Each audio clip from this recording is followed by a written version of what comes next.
Welcome to Mind Your Autistic Brain. I have a fantastic guest that came back, and thank you so much, Nancy, because technicals ate the rest of our interview last time, and Nancy and I had such an amazing conversation that I could not stand it. We had to have another one. So Nancy has joined me again today. Thank you, Nancy Pearsall from Enigma Creative. Thank you so much for having me back, Carole Jean. It's always such a delight to get to talk to you. Oh, thank you. I definitely enjoy talking to you, my friend. So Nancy, you and I had some pretty great conversations about empathy.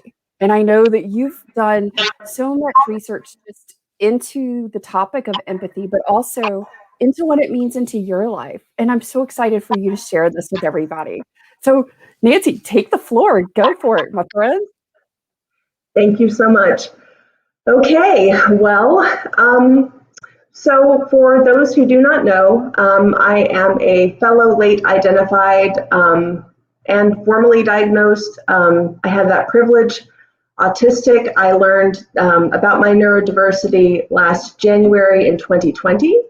And when I found this out, I knew nothing at all about autism. And so I began trying to educate myself. And I started linking up with different community members of the neurodiversity community on Instagram and reading a lot of their really wonderful posts. And I started, noticing a pattern. One thing that people would talk about was the topic of empathy. And then at one point I was on Google and I started just, again, trying to educate myself about autism. I would enter in the Google search, do autistics have? And, if you enter something in the Google search bar, a lot of times it will sort of, give you different options below what you're typing. And one of the options said, do autistics have empathy? And when I read that, my heart just kind of sank into my stomach. And I thought, people think that we don't have empathy? And I did, more research into this, and it turns out that yes, that is a very common misconception. And so today, I appreciate the chance to come back and speak on this because it is one of the things in the autism community that I feel probably the strongest about, because not only do we have empathy in spades, many times we have empathy to the degree that it can be physically and emotionally debilitating. And so what I sort of mean by that is that my research led me to discover that there are at least 3 different kinds of empathy. Most commonly, I see 3 types. I think I maybe one time saw 4. And so I'm going to be talking today about the 3 types of empathy and give some examples from my personal life. So away we go. Before we jump into that, Nancy, I do want to bring something up that I found very interesting. So on our side of things, sort of how this misconception that autistics lack or do not possess empathy was a misunderstanding in vernacular and vocabulary that was being used in scientific research early on into autism. And one of the research papers that specifically sort of started this horrible fallacy that is now out in the world was that they were talking about empathy meaning a recognition of or acknowledgement of another person's feelings, not that we possessed or lacked empathy one way or the other, but that in the research, it was showing that the autistic participants lacked the ability to express empathy to other people in certain situations, which for those of us who have alexithymia and those of us who have all other types of sensory and emotional processing that doesn't always respond in the moment, this nomenclature that was used in this research, because it was then interpreted by people who weren't reading the entire research paper, and they were reading basically what's called the abstract. And in research papers, you have something called the abstract. It's basically like the cliff notes of what happened in the research paper. And unless you read the details of a research paper, quite often you will miss how the terms are being defined and used within the context of that research paper. So that was something that was a really big eye-opener to sort of see where that chain of events and how this misunderstanding of the world perceiving us to lack empathy sort of started. And it's just such a typical, neurotypical type of misunderstanding, to just automatically say, oh, they don't respond the way we do, and so therefore they lack empathy, sort of rolls into this giant ball of the disaster that we are facing today as I sort of look at it. Because it's like we fight this uphill battle now, trying to convince people that we have feelings and that our feelings can get hurt very easily because we can be exceptionally empathetic and very sensitive. So Nancy, take the floor and tell us about these types of empathy. Thank you for that. That was amazing. And that was new information to me. So that's very good to know.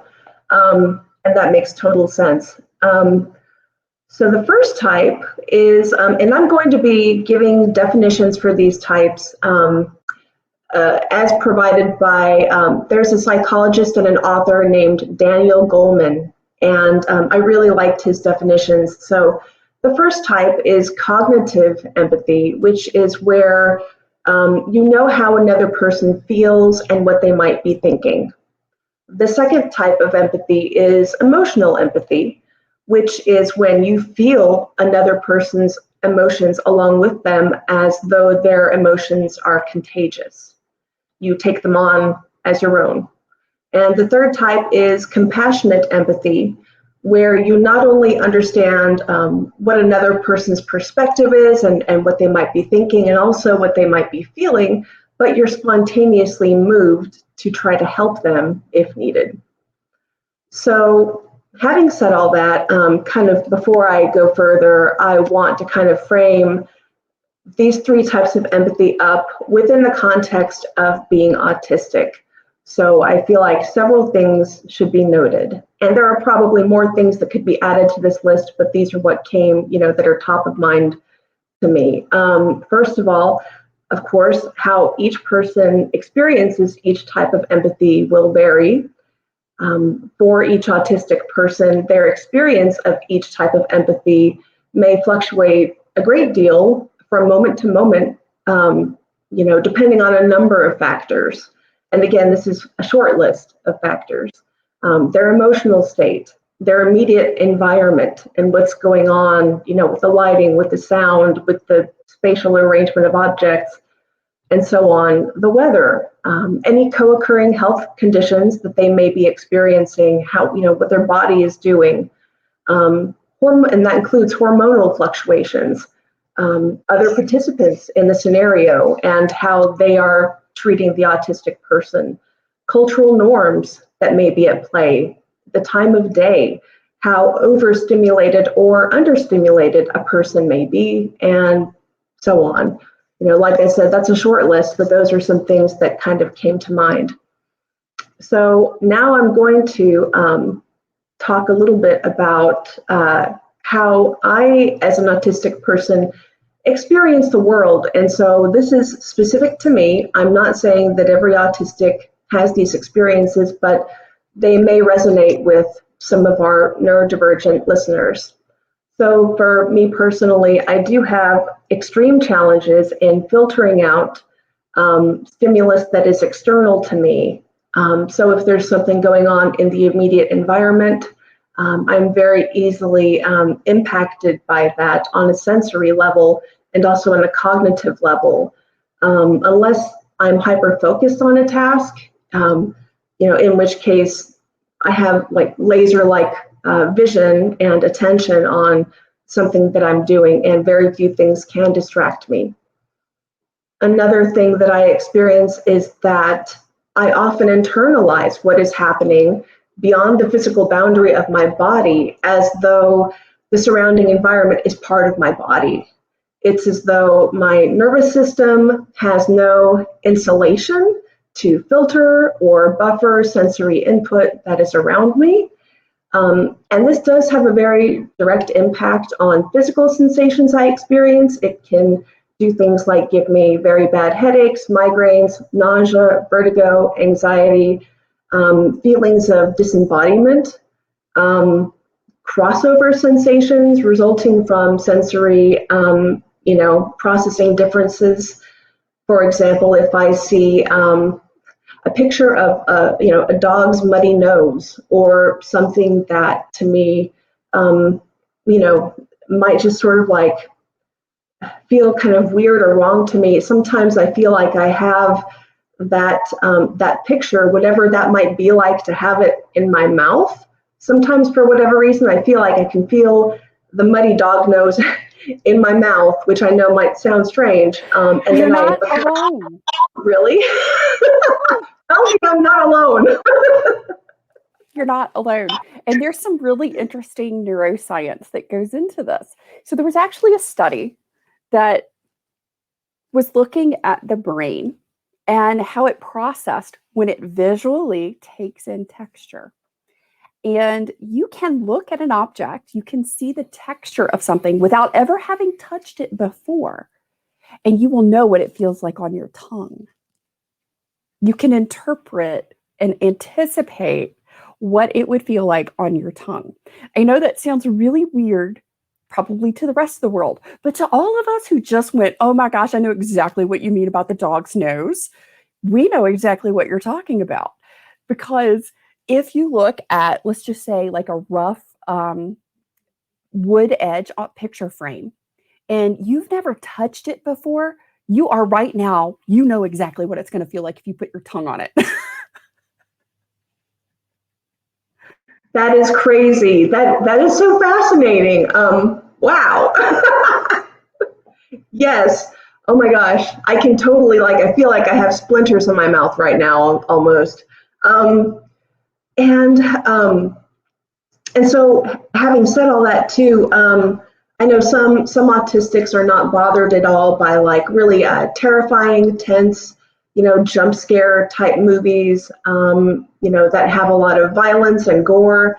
Honestly, my ability to watch those things kind of depends. If I'm watching Braveheart or 300 and it's a really bloody scene, for some reason, actually, that doesn't bother me. But when I see things that I know are real that incorporate violence, especially if those acts are being committed to animals, or if somebody in real life that I know is walking past and they have some kind of physical injury that looks very painful, I will feel it in my body. I feel it throughout my body, especially in my knees. I get sharp pains and I get achy all over and my legs will buckle.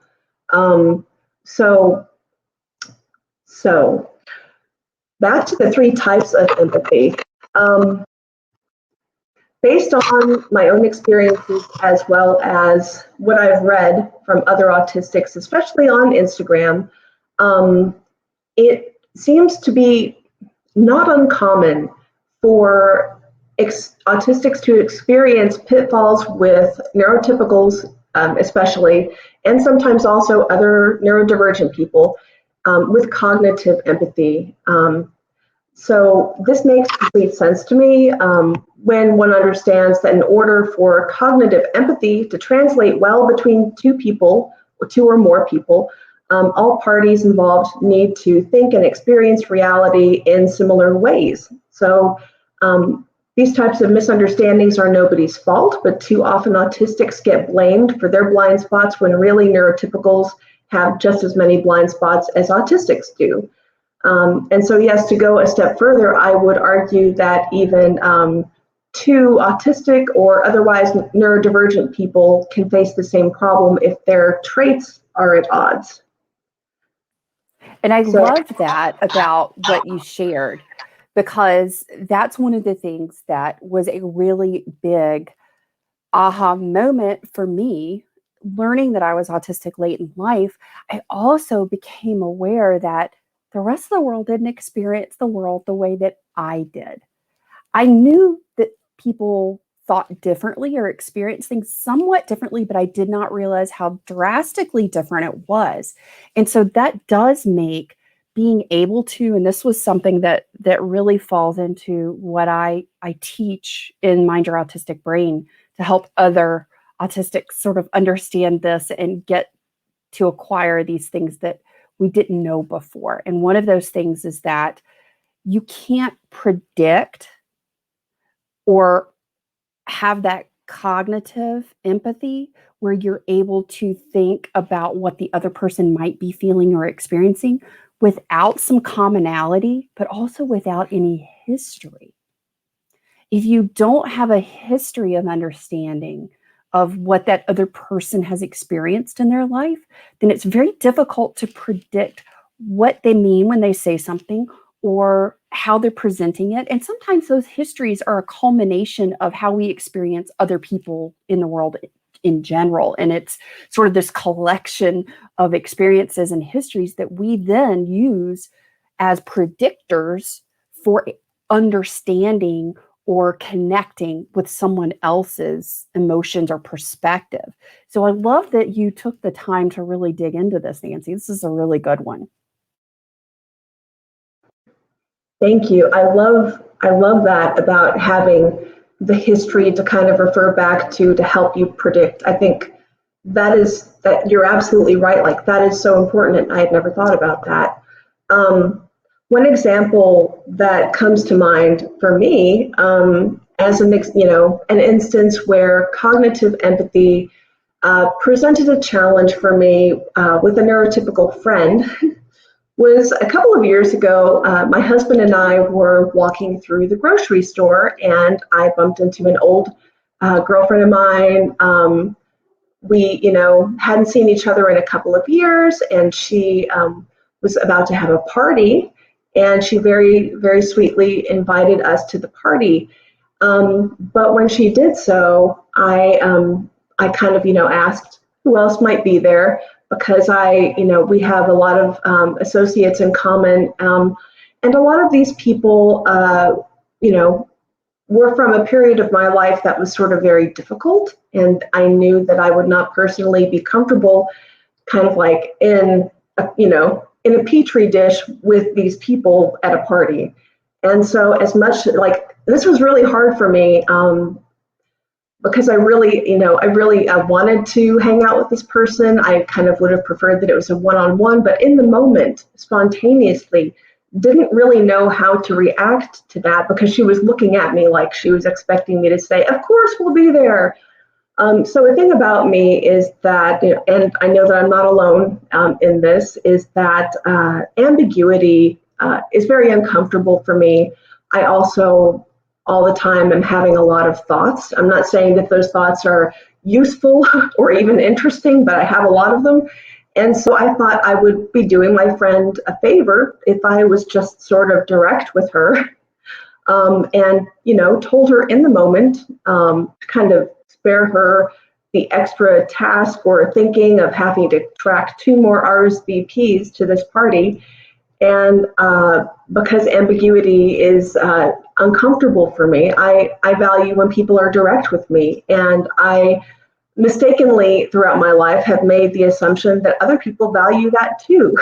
So I felt very put on the spot, even though, it was a very sweet invitation. And I was kind of like, thank you so much for the invitation. To be honest, we probably won't go. And she just kind of stared at me blankly, and I was sort of oblivious. And I was like, thanks. And I gave her a hug, and then my husband and I walked off. And my husband, Johnny, who is neurotypical, was like, what the heck did you just do? Well, he was like mortified. And I think he, made probably some joke about, who do you think you are, Larry David? Because I really do. I'm a lot like Larry David at times. So after, he and I talked about it for a while. And, after having some time to process what I, kind of bamboozled my friend with, I decided to message her on Facebook and kind of explain why I took that approach. And she was totally cool with it, very understanding. We had a good laugh, which was good because my intentions were good. I think that happens so often in our world that it becomes this norm, sadly. And that's one of the things that I learned, some things that I have become aware of that I try and knowledge share with our group, because it is such a huge gap in understanding and perspective. Like, you're just like, well, look, I already could see 50 steps ahead that this was not going to go well. This was not going to be fun. I'm going to show up to the party. I want to see my friend. And then it's just going to go sideways because of these other people that really I don't want to be around. So, I'm just going to save you the hassle. I'm going to be a good friend. And I'm just going to say, no, we're probably not going to come anyway. And the delivery had the best of intentions. The reception was just like, oh my God, you hate me. You don't even want to come to my party. And you were just like straight up telling me I wouldn't even bother showing up to your house. Oh my God. And somebody on the receiving end of that has no context for your brain already working 50 steps ahead is going, wow, that is incredibly rude. And you really just hurt my feelings. And, could you just slap me in the face next time? Seriously. And it's not intentional. And it happens to us all the time. I cannot tell you how many times I've had that same thing happen in my earlier years before I knew the difference. But what was really interesting is that, we all kind of have that freeze moment where it's like, oh crap, they want me to answer. Okay. And then you start going through the Rolodex that flips in your head at 900 miles an hour to find the appropriate response. And that was one of the things that I shared over the holidays in the holiday survival guide, was when someone invites you to do something and you really don't want to go, and there's this great meme out there for ADHD, because I'm also ADHD. It's just like, yeah, I'll be thinking about that, or we'll definitely look at our calendar. And it's like, nope, definitely not, and inside your head, these are all the things you're thinking, this is your polite response. But it's like with your friend, it would, with sort of what I did over the holidays and sort of help people have a script out to sort of have that to be in place so that you can respond in those moments. Because sometimes it's like, I will totally freeze. And I'm just like, I don't want to go. And that cannot come out of my mouth, because that is not serving the relationship, right? And really, that's what we're trying to do in our lives, is to have those relationships where we're connecting, and it is what enriches our world. So it's okay.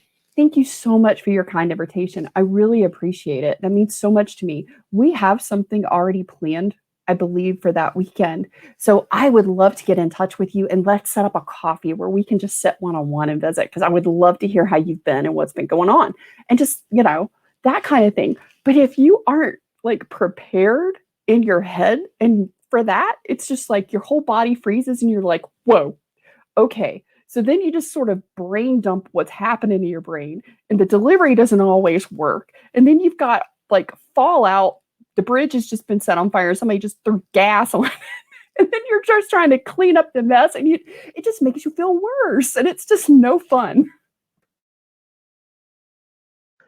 I wish that I had either you with me in that moment or that information in that moment, because yes, I lit the bridge on fire and I threw some gas on it, and then I gave her a hug and I walked away. But we live and we learn. And an example of emotional empathy.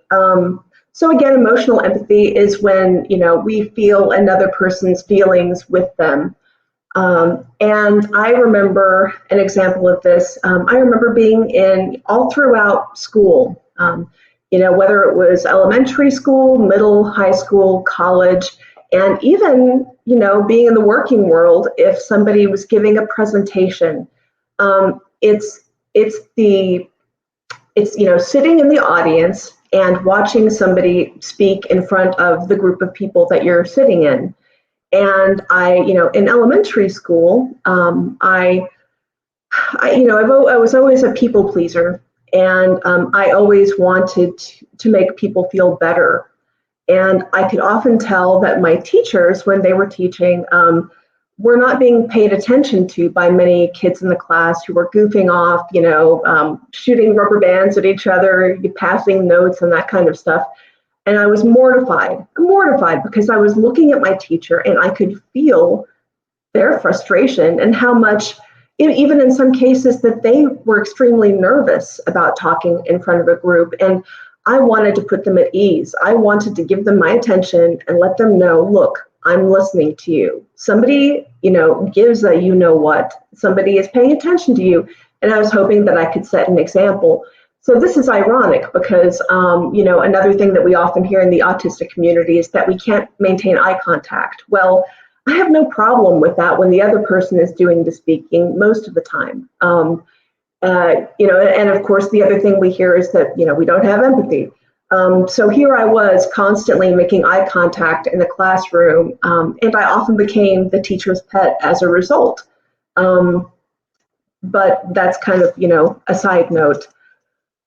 And then another example, a little perhaps much darker example, was that probably about a decade ago, long before I knew that I'm autistic, and I'm also an ADHDer, long before I knew any of that, I was watching the Ken Burns documentary on the Civil War, and it, was showing photographs from the Civil War, and it showed a photograph of one of the battlefields that was, strewn with bodies. And I don't know how, I don't know why, but my mind magically transported me onto that battlefield when I was watching that. And I literally felt like I was surrounded by all of the gory and unpleasant things that you can imagine that were, happening there at the time. Every one of my senses was affected, was impacted. And so I was immediately immersed in these sensory details that were extremely, so vivid and graphic. I began to have a meltdown. And of course, I didn't know about sensory processing differences. I didn't have any idea what a meltdown was. All I knew was that all of a sudden I was on the floor of my living room in a fetal position, crying and having all these super graphic images of war, the smells, the sounds, the textures, the visuals washing over me and through me. And I couldn't stop crying. And, that was not the only time that something like that happened. I mean, my life has been filled with instances like that. And again, never having the knowledge of what a meltdown was or names to explain any of these experiences has been extremely upsetting, frustrating, and so on. So I later, I was under the care of a psychiatrist at that time, and when I described that to them, they mistakenly told me that I was experiencing psychosis. And as I mentioned before, the last time that I got to chat with you here on your show, it was actually this instance that determined the next 10 years I was put on antipsychotic medications for psychosis that I never had because I'm not psychotic, and that, negatively impacted my physical health by making me gain 100 pounds. So those are a couple of examples of emotional empathy, to say nothing of just all the times that I've been around other people who've been crying or upset or who've been perhaps having their own meltdowns and not knowing that they were autistic, and me feeling everything along with them. So that is certainly something that can happen, in our community. It really does. And oh, Nancy, you so spoke to my heart on this, because this is one of those things that when you don't know, that's how you experience the world. You experience the world that way, but you don't know that other people don't experience the world that way. I had a really hard time because I'm like you. You and I had this conversation, and you even made a fantastic post on Instagram about this, about being very intentional about what you choose to consume in your content. what you listen to, what you watch, what you read. Because for people like us who are incredibly consumed in all sensory areas, what we watch, what we read, what we consume directly and deeply affects and impacts us. So much so that, I couldn't understand why, if I would experience something, like somebody did something and it was kind of embarrassing, I would physically feel that embarrassment. And it was like it was happening to me. I can watch it on TV and I still feel, embarrassed for the other person, if something happens. Or, there are situations where I don't watch horror movies like you. I don't watch horror movies because, and there's certain things where I can disconnect the reality from it. But if it has a hint or a feel of reality to it, I connect with it very deeply. And there are certain, types of war movies or action movies, I can't watch them because I can smell the gunpowder. I can taste it. I am there and I am physically experiencing what is happening in the moment. And I thought everybody experienced the world that way. And then I learned they didn't. And then I'm thinking, oh my God, I am such a freak. I am so broken. What the heck is wrong with me? And then I thought, well, why can't you do it? Maybe you're broken. And then I found out there's all these other people in our community that experience it the same way, and that there's a word for it. There's a word for it. And it's so amazing because it's such a gift. And there's so many times that it feels like this negative, and it feels like this really big, heavy, weighty thing to carry with you in life that you so deeply feel, that you are so strongly impacted by the rest of the world, by the rest of the world's emotions, or even what you hear or see or read in the world, that it sometimes can stop you in your tracks and can completely derail whatever emotional stage you were in that moment. And then you are completely off in this other world that may feel horrible. But I started to step back and look at it and say, you know what? It's like anything else I've learned and discovered about myself as an autistic person. It's that I do experience the world differently. And it isn't a negative. It is an incredible positive, because not everybody in the world can do that. And there's somebody out there that I can say, I know how you feel. And when I say I know how you feel, I truly do.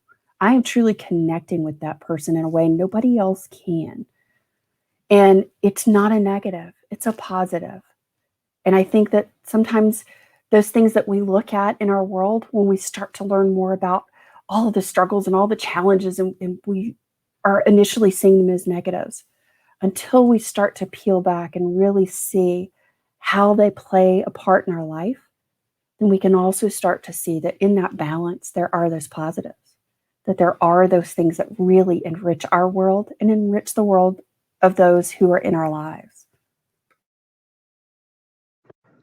Thank you. That's a really good point. I am sharing about things that are sort of very dark and can be very traumatic and unpleasant, but it should be, you're right, it should be mentioned that the same thing, the same phenomenon makes me experience beauty and like love and wonder and joy and different aspects of spirituality, probably on a level that a lot of people just don't, because they're not wired this way. And again, not saying that one is better than another. It's just kind of, two sides to the same coin. And I'm very grateful for a lot of these experiences, because they have, while a lot of them have been very, very, dark and hard to digest, that same capacity that is sort of carved out of me as a human being, for the darkness, that's how great my capacity is to sort of appreciate the light, the beauty, the beautiful things, the good things, the things that are loving and positive. And it makes me and a lot of other people, I think, in our community have a greater capacity for expression and creativity and things like that. So now I kind of want to talk about the last category, which is the compassionate empathy. And if you need any examples of how compassionate autistics can be, again, being moved to help others, just take a look around at how many autistics are active in advocacy. Many, are very passionate about social justice for different causes, including neurodiversity. A lot of us, when we find out that we are neurodiverse, and especially if we didn't know for a long time and our lives have been greatly impacted by it, we can't help but become advocates for others because we know how our lives were impacted, not knowing for so long why we are the way that we are.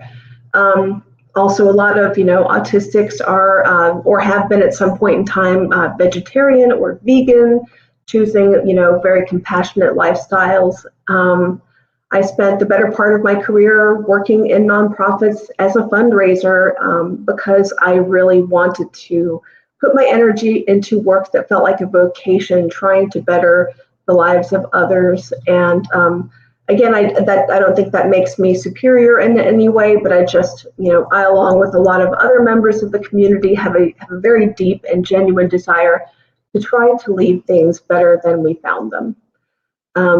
And so one thing that may surprise, especially neurotypical listeners, is that this compassionate empathy for myself, and I know after having spoken to you a little bit about this, Carole Jean, I know that I'm not the only one. My compassionate empathy can even extend to include inanimate objects. I hear some people saying, what? So I'll give you an example. If I go to the grocery store and I buy a fresh batch of like paper table napkins for using, at dinner time or something, and I take them out of their little plastic wrapper and I have these new napkins, but there's still some in the drawer, I will put the new ones underneath the older ones because in my mind I'm thinking the ones that were already in there have been, they're first in line. They've been waiting longer to be used. And it would be rude if I put the new ones on top of them because they've been waiting and I want to be polite. Yes, I really think this way. Another example is that— You're not alone. You're not alone. And I love it. I love it so much because there's so often that everything has an energy. Everything has a life existence on an atomic level to me. Everything does. Everything has an energy. Everything has a life and a purpose. And when we were talking about this the other day, I was just like, oh my gosh, me too. I would be like, well, we've been here in this drawer waiting and it's our turn next. And you would really hurt my feelings if you just stuffed me to the bottom and crammed other napkins on top of me. And I completely understood that. It's just kind of like, it's like with my shoes and my socks. And I know this is like, okay, here we go. Here's a deep personal share here. All right. I love Marie Kondo. And tidying up, when I was going through this huge cross-country move, I binge watched every episode of Tidying Up that I possibly could. And I honestly deeply connected with her. So somewhere we relate real well. And she was talking about her socks and things like that. So she doesn't ball up or fold the edge of the socks over. She puts them together and then gently folds them in half. She's like, they work so hard to take care of your feet. Then why would you stress them and continue to make them work even in the drawer? And I thought, oh my gosh, I've been so mean to my poor socks. How could I have done that? So the minute I saw that, I ran in and I took every pair of socks, all my panties, all my bras, everything. And I refolded them so that they were really gently. And I apologized to them as I put them back in the drawer. And I said, I'm so sorry I was stressing you. And I have never gone back to balling socks ever again. Even Josh's socks go in the drawer, nice and folded.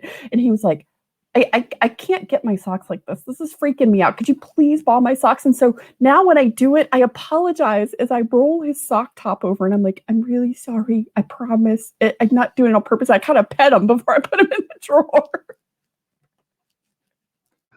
Oh my gosh, Carole Jean, you are a woman after my own heart. Okay, yeah. So this is great. Thank you for sharing that. Okay, I have two more examples of this.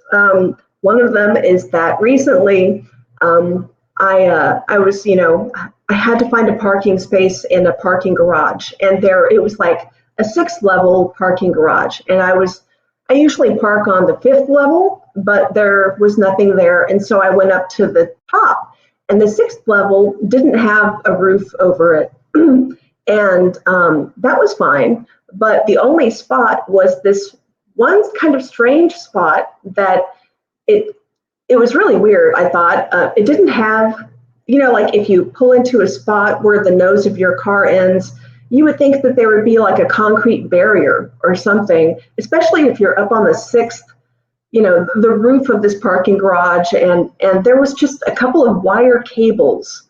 And so to me, I'm thinking, I can't park my car there. That's very precarious.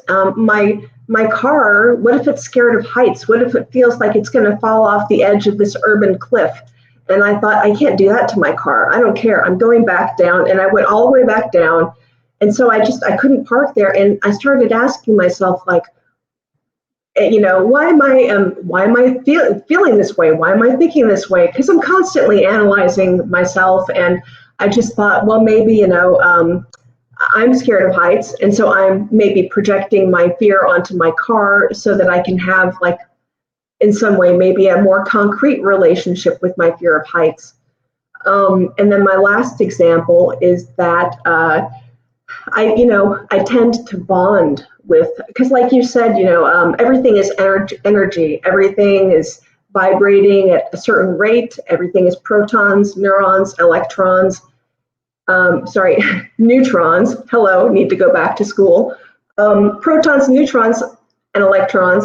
And so every time that I have been operating in a place for a long time, I tend to, you get used to seeing the same things, the same, like, desk, the same chairs, and the same, mailbox or whatnot. And so I recently left a job where I had been working for a few years, and somebody had a pinata on their desk, and it had a little face on it. It was like a pinata of like a little donkey, and it had a really cute little face. And I may or may not have liked to pet the muzzle every time I walked by if nobody was around. And I've taken pictures of it, and every time I saw it, if I was having a bad day, I would look at it, and I would just kind of feel like I would feel better. And so when I recently left my job and I had to say goodbye to the pinata, there have been other times too, with plants. I know plants are living, sentient beings, but there have been times, working in very cold corporate high rises downtown, there'll be a lonely hallway that's just kind of gray with awful fluorescent lighting. And at the end of the hallway, there's this beautiful plant in a pot that's like looking out, it's like positioned next to a window looking 20 stories down. And, if I get off the elevator, if I'm having a hard day, in the past, I've been known to go over to the plant and just kind of pet its leaves and just sit there thinking, like, how you doing? So I've, experienced that too. So in conclusion, empathy is very much alive and well in the autistic community. I think people just need to have a greater awareness of the different types. And like you said at the beginning of this talk, understand where the misinformation and misunderstanding came from to begin with. Nancy, this has been so fantastic. And I love that we were able to come together and have this conversation, because for me and how I approach the world is that, I have to know more about me in order to express it and convey it and share it with the person next to me who matters in my world. It's a relationship. that I value, and I want them to be able to see and understand how I see the world, just like I want to see and be able to value and understand how they see the world. And I think that that's one of the things that is such a wonderful way that we bridge that gap, and we start to translate the language differences that are happening between us and the rest of the world. And just knowing more about ourselves and knowing that there are 3 different types of empathy, and there's probably more, but this is where we're starting because this is the most common and the most talked about. And to be able to identify how that shows up in our world, what it means to us, and then to share how we perceive it and how we experience it with the person that really matters to us, and ask them to share with us in return. Say, hey, when I watch shows like this, I really feel and experience that scene, like I'm there. Do you experience that too? And just as a quick point, I am a huge football fan, American football fan. And I just want neurotypical people and I want autistic people to think about this for a second. When they come running out of the tunnel and they're rubbing the bronze head on the way out, they're loving on an inanimate object and giving it feelings and emotions and attributing certain characteristics to it. So I can't say that it's specifically an autistic thing, but it's definitely a human thing that we all do on some level. So in finding that commonality, we can also relate to each other and begin to start conversations about how we differ in our experiences of the world and how we feel and the emotions that we experience each and every day. Nancy, we got cut short last time. And so I would love for you to share what your best tip is for someone who's starting their autism journey today. Sure, thank you. And I love that, by the way. I would say just begin to educate yourself on the different aspects of autism if you're not familiar. And the more you do that and the more self-awareness you start to gain, you might consider some different things. You might read up on burnout and see if you identify with any of sort of the symptoms of burnout. I would recommend that you join Carole Jean's Mind Your Autistic Brain community on Facebook. I really would, because Carole Jean has some wonderful journaling prompts to get clarity around things like burnout. I would also just be kind and patient and gentle with yourself, and start to perhaps give more credence to that little voice or your gut feeling in certain situations that perhaps you've always kind of hushed in the past because you thought, you were just crazy, or whatever you want to call it. But trust yourself. Learn. Do what it takes to learn to trust yourself, because more often than not, that little voice or that gut feeling, there's going to be something to that. Oh, Nancy, that's such wonderful insights and really great tips to share. And I love that, because that was one of the things that was the hardest for me and it has taken the longest to build. And that was the trust in myself, because it has been eroded for decades because of things I thought I was supposed to be doing, and then they didn't work out, or I made a choice that didn't go well. So then I start to not trust my own picker, as my grandmother called it. Your picker's broken. And it's one of those things that you are reacting and you're making choices based on what you think the world expects of you. So it's not all lining up. And that's one of the beautiful things about this journey back to you with the unveiling method, is that you start to regain those pieces and start to regain the trust within yourself. So I'm so glad you shared that. That's beautiful. Nancy Pearsall, thank you so much for being here. Thank you for sharing the insights into empathy, sharing your experiences, and helping the next person in line, because we all face this each and every day. And it's such a wonderful thing to know that we're not alone. Thank you, Nancy. And if you want to check out Nancy's amazing Instagram page, please go follow her at enigma.creative on Instagram. She is a gorgeous poet and a beautiful creative And she curates some fantastic slides that she picks up throughout her week in Instagram and then shares them in a curated slide carousel. So you don't want to miss this. Make sure you tune in and follow Nancy and get all the goodness that she has going on. Thank you, Nancy. Thank you so much, Carole Jean. It's been a pleasure.